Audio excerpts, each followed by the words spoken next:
be asked to read some of my poetry to you this morning, and grateful to you for being here to listen to it. Reading poems in public for me is a daunting, even terrifying experience, since it reveals so much about the inner life of the poet. So what are poems anyway, and why write them? The answers to these questions are complex and must be different for every poet.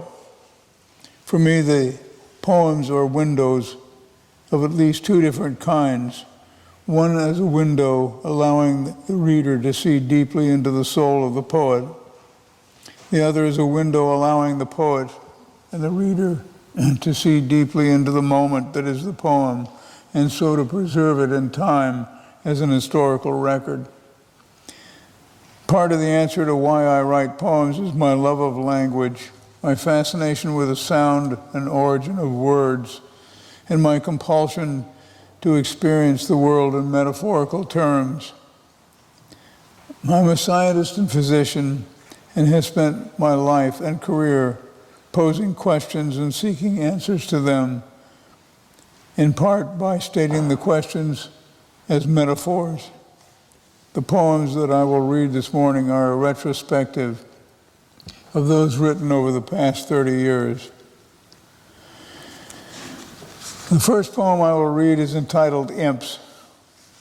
Originating from Germanic folklore, the imp is a small, lesser goblin, often mischievous rather than evil or harmful, much the same as fairies, who play tricks or pranks on people.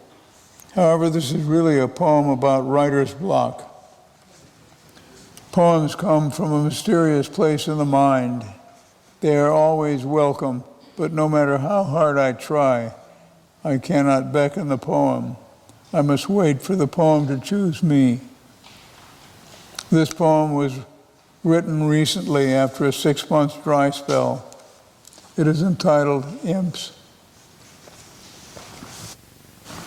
Lately, the imps have been playing tricks on me, stealing every kernel of wordplay that might sprout into a poem. And they have been hiding in the corners of my mind, devouring every trope and playing tag with me in a game where I am always it, but have to give it up to the imps, who gobble it up and giggle lasciviously and tickle my ribs to teach me the law of evanescence that governs each one of us in the end.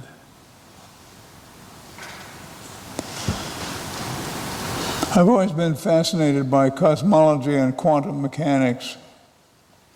I read about these topics as much as I can, but I must confess that my understanding of them is limited by my very limited knowledge of higher mathematics, which is the basis of all our concepts on the structure of the universe and subatomic matter. So I turn to poetry to express my wonder.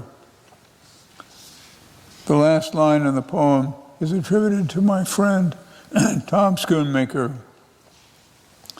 This poem is entitled Dark Matter.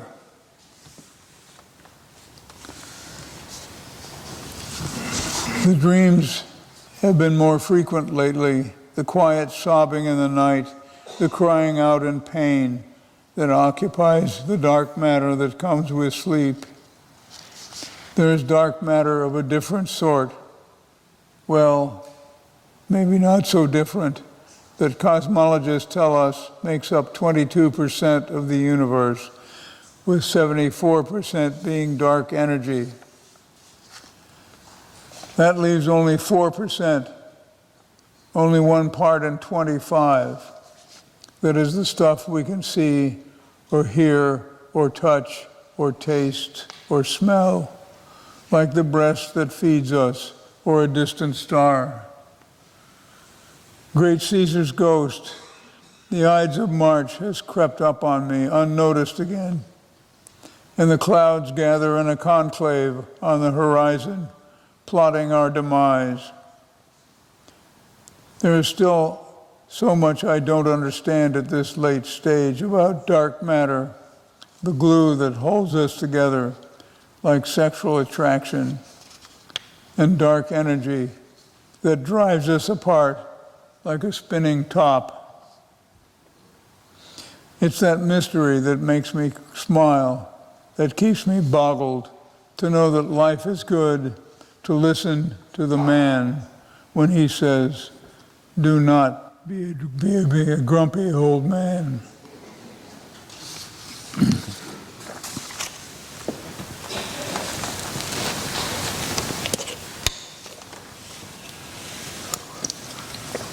It's not gin.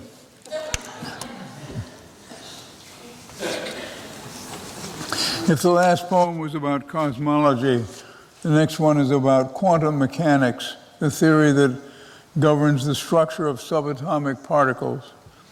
It is entitled Home. Randomness is the enemy of order, saith the physicist, and yet quantum particles can be here and there at the same time, taking random walks in space to make order out of chaos. Just yesterday, all was gray, and yet tonight, the thin sliver of the new moon's smile against the electric blue of dusk has grown into a wide grin as the incandescence of daffodils shines against the black earth. See how the forsythia trembles in ecstasy each time a bird shuttles from the feeder in a shudder of quantum weirdness, making me glad that of all the possible universe, this is my chosen home.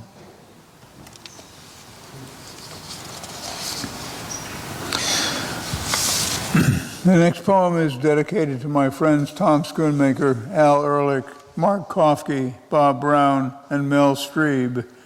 Since it is with them that I experienced the events described in the first half of the poem, set in the woods on a mountain in northern Vermont, where we hiked together in September 2003. In the second half, the poem morphs into a series of questions posed by the Aboriginal people of Australia. The poem is entitled Shadows.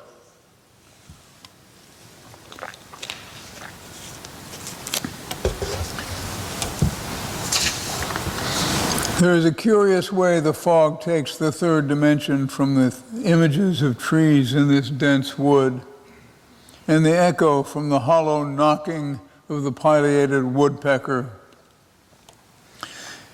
It's like seeing the early morning with one eye closed, as if the chortling of a small animal or bird is soaked in silence, and mystery seeps from the scrim of mist. This stand of maple and spruce silhouettes the white paper of young birches, where many years ago there stood a beaver pond, until the loggers blew their dam to smithereens. The beavers had a choice: to take hot lead into their brains or move way up the valley into the mountain to take up new residence upon the earth.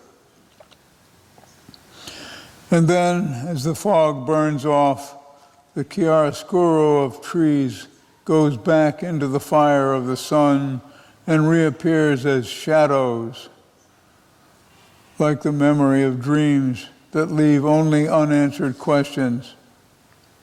If you are white and I am black, then why are both our shadows black? Where do shadows go when the sun goes down, before the rising of the moon? Are they lost in the dark? Do they go back into our bodies? Or do they jump behind the clouds with the sun? If the shadow falls into clear water, is the soul in danger of drowning? Is the shadow cast by the sun the same or different from the shadow cast by the moon? Be careful how you answer, lest you be trapped in the shadow of an idea. or the idea of a shadow.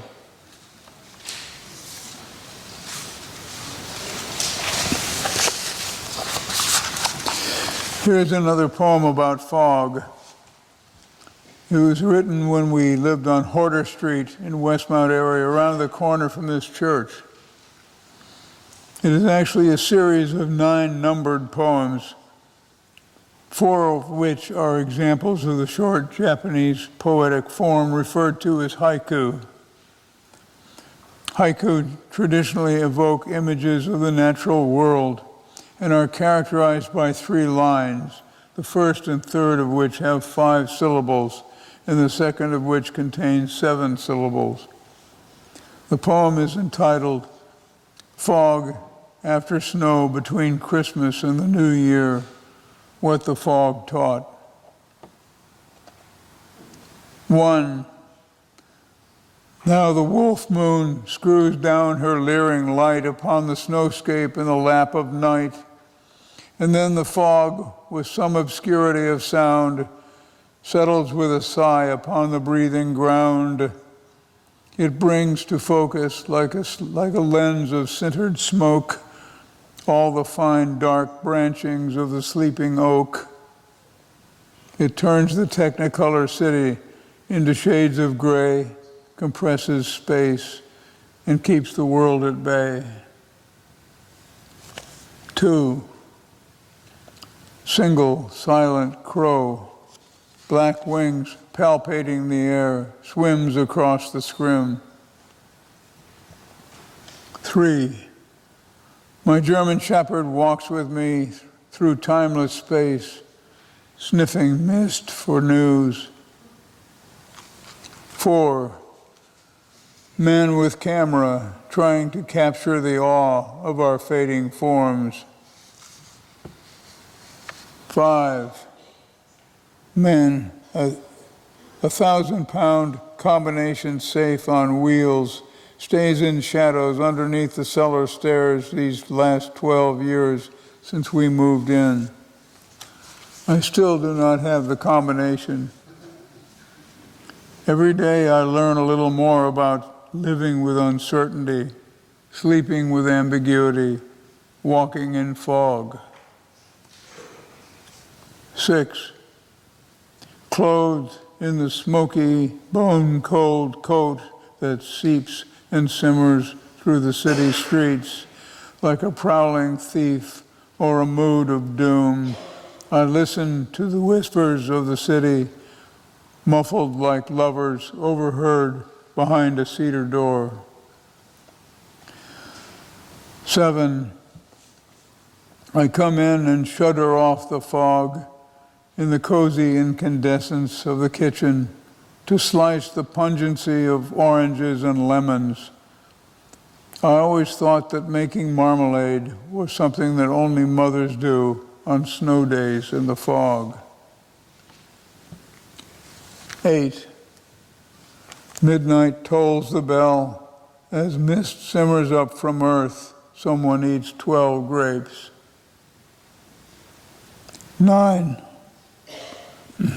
How often now I turn back to those noble oaks who teach us by their attitudes and stature how to pray with arms upstretched to touch the jaundiced face of winter, and how they cluster close to me in fog as we listen for something in the fog, something deep within the fog.